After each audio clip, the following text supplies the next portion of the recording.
GlobeScan. We're a strategy and insights consultancy. And one of the big things that we do is to help our clients find the better ways to engage consumers around sustainability.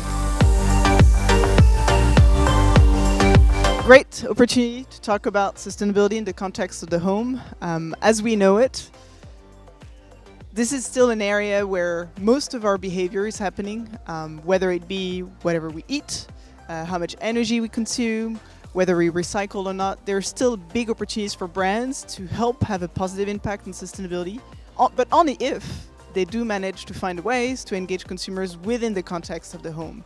And this is essentially an area where you're not in a store, you're not in a media, you have people living their own lives. So how do you reach them and how do you help them change their behavior? That is the big question, and that's what we attempted to do today.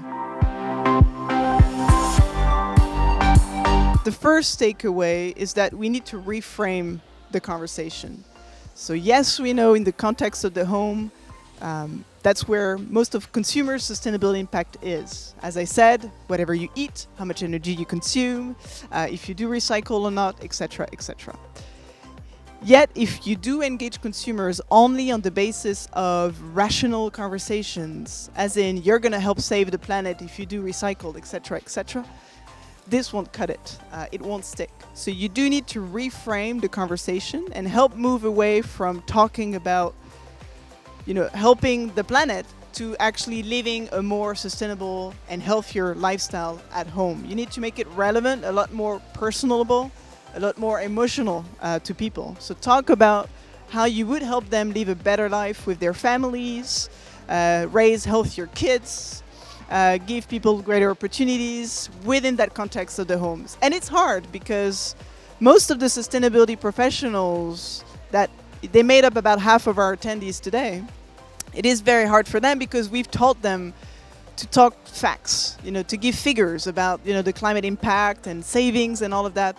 It's really about changing our mindset and really leverage the power of the brands actually to speak emotionally and connect with human beings. One of the key moments was when we asked people what were their main challenges in order to help change consumer behavior. Half of them was about how do you connect with consumers. So it was a very externally focused challenge. But for the other half of people, the challenge was a lot more internal, and that was a big surprise. So when you have the ambition to engage consumers, you always think about, okay, what do I tell my consumers and how do I engage them? But you forget that your first consumer is actually your marketing colleague, or is your other sales colleague, or whatever colleague, the people that run your stores and that will help activate your campaigns. And they're the number one client and customer you need to make the case to. And to me, that was the big takeaway, or the big kind of moment where we realized that consumer behavior change can only happen from the inside out. So if you get your internal colleagues on board, that's only then that you're able to really activate a campaign that will be powerful.